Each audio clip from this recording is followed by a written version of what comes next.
And Mr. Speaker, the responsibility to protect life and property in this country will never shift from the state. Speaker, it is untrue. I want to disagree with my two sisters, the senators who have spoken before me, that Kenyans have somehow stopped caring about the children. It cannot be true. It is the responsibility of government to make sure that our children are safe. We used to be taken care of by both the state and by the people themselves. Over the weekend, Senator Kavindu knows that I was at AIC Chianda in Machakos.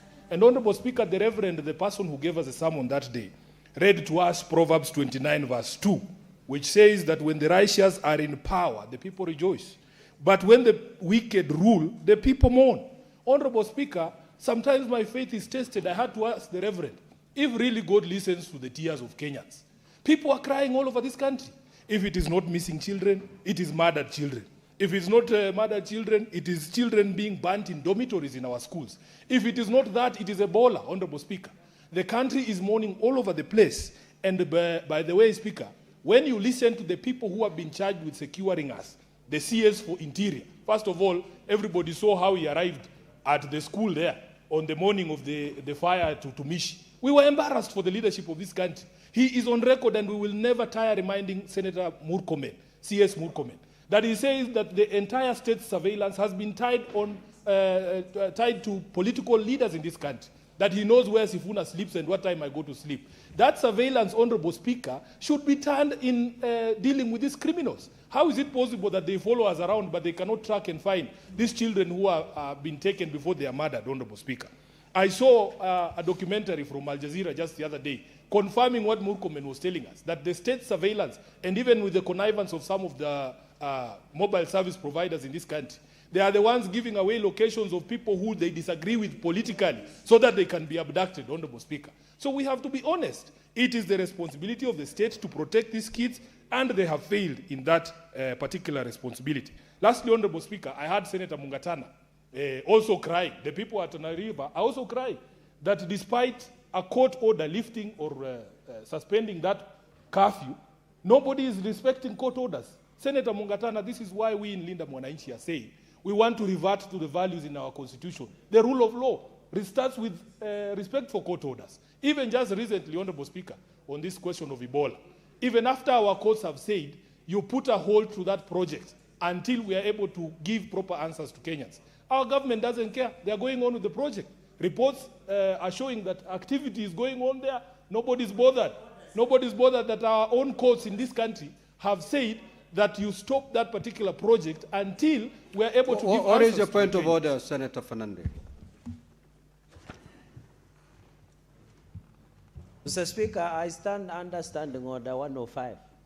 While I agree with the other part of what he has said, I don't agree, Mr. Speaker. Is it in order for the Senator of Nairobi to allege that the operations within Nanyuki military, which is a protected area, is ongoing, Mr. Speaker? Can you table the evidence to show that what he is alleging on issue of operation of quarantine facility in Nanyuki military air base is there? Yet we know it's not even a watchman, let alone a military officer. Can he table the evidence? Now, Honorable Senator for Nairobi City County, you've indicated and alleged that a court order was obtained regarding the issue of Ebola. And you've gone ahead to say that despite that court order, work is still being undertaken in Laikipia Air Base. Can you substantiate those allegations? Speaker, first of all, I am happy that the Senator for Nandi agrees with me that the wicked are in power in this country. That was the first part. Number two, Honorable Speaker, it is a fact that there is a court order. It is a fact that activity has been reported, including military aircraft from the US having landed at this facility. And I can bring those videos. And Speaker, this time round, I want to beseech this House, just the way we play videos during impeachment of governors. You allow us to play those videos here, so that it is not just one person sitting in an office saying that I was unable to substantiate. Senator, you'd wish time to... Yes, because I didn't think that anyone here was going to challenge us on matters that are known to everyone. Senator Sifuna, I will give you up to tomorrow. You may now proceed to conclude your remarks. And make arrangements for me to play videos of American aircraft landing at Laikipia. Yeah. So, Mr. Speaker, how are you going to substantiate, Honorable Senator, will remain in your hands? no, I have given previously, you up to tomorrow to come and substantiate those allegations. For now, just conclude Speaker, just your for thoughts. clarity, previously when colleagues in this House have brought material that needed to be played for the House, arrangements were not made the way we make arrangements during impeachment proceedings for that media to be played. I am saying here, if tomorrow I am not allowed to play my videos here, then we will have a problem, Honorable Speaker. As a member of this House, we are tired with these frivolous points of orders, and yet he knows what the situation in this country is. I thank you, Honorable Speaker. Senator Cherargei.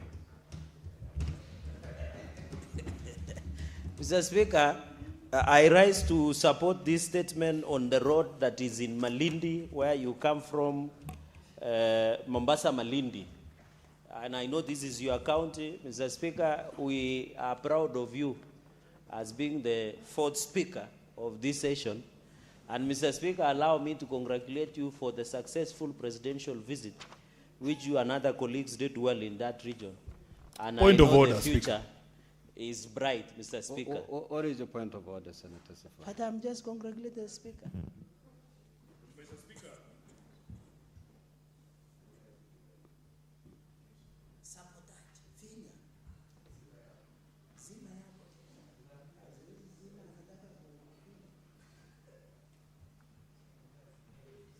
Mr. Speaker, I rise pursuant to Standing Order 120 on relevance. I don't know or see any relevance of your weekend tours to the statement that has been brought forward by the Senator for Tana River, Mugatana. So these stories of the tours that have been done by the outgoing regime, please keep them out of this House, because we are not interested in those things. Let us address the issues that have been brought to the House, to the floor of the House. So he needs to demonstrate how relevant it is to the conversations that are, to the statement by Senator Mugatana. Honorable Cherargei, you may proceed, please. Thank you, Speaker. And in fact, I wanted to tie up, you know, the Senator of Nairobi should learn to listen. He always talks, so he should learn to listen. And Mr. Speaker, he should learn to listen, because I was saying, courtesy of the leadership tour led by you and His Excellency the President, these are some of the issues we should discuss about infrastructure within Kilifi and the larger coast. So that is the nexus, my brother. This is not a Wangamati funeral where you are speaking down on everybody. Mr. Speaker, and therefore, we must ensure that the budget, and I want to agree with your Senator Matzayo, who is a ranking member of this House, Mr. Speaker, that we need, and I want to confirm to the House, even in the budget, these are some of the engagements that we are doing within broad-based to ensure infrastructure, Mr. Speaker. And Mr. Speaker, you are aware, as part of leadership of this country, that courtesy of the National Infrastructure Fund, of 5 trillion Kenya shillings, some of these roads will benefit from that, Mr. Speaker. And we hope when we visit you in Kilifi, which we have done on several occasions, these are some of the infrastructural structures, Mr. Speaker, that will be given in development of this country. And therefore, I want to thank the minority leader for bringing this issue up, Mr. Speaker. We will work together, and I know the CS of Transport, Davis Chirchir, who normally works in silence, will ensure that this road of Mombasa Malindi will be fixed. Because I have seen even in Nandi, Mr. Speaker, all my roads, he works in silence, Mr. Speaker. All my roads, including Chavakali to Kapsabet, is being fixed. Nandil Simaki is being fixed. Celia Kaiboi, Kapkatembu is being fixed, Mr. Speaker. The one from Timborwa all the way to Kisumu, Mambo Leo, all the way to Kisumu, because Mr. Speaker is being worked. Even in Vihiga, there are a number of roads that we are fixing courtesy of Prime Cabinet Secretary, Mr. Speaker. So we are doing even in Mombasa, Mr. Speaker. We must ensure that the roads to Singapore remains unstoppable. Even the airport in Narok being worked, Mr. Speaker. Even in this city, we must ensure the roads are fixed. Even the one from northern Kenya, Mr. Speaker, all the way from Wajir, Kotulo, Tarbaj, all the way to Isiolo to Nairobi is being fixed, Mr. Speaker. Even in Embu, no one can tell us that it is a not outgoing regime. This is the regime that will take Kenya to Singapore, Mr. Speaker. The fact that you have many people attending your rallies in weekend, they are not votes. Ask some of us. The fact that you are in TikTok videos, they are not votes, Mr. Speaker.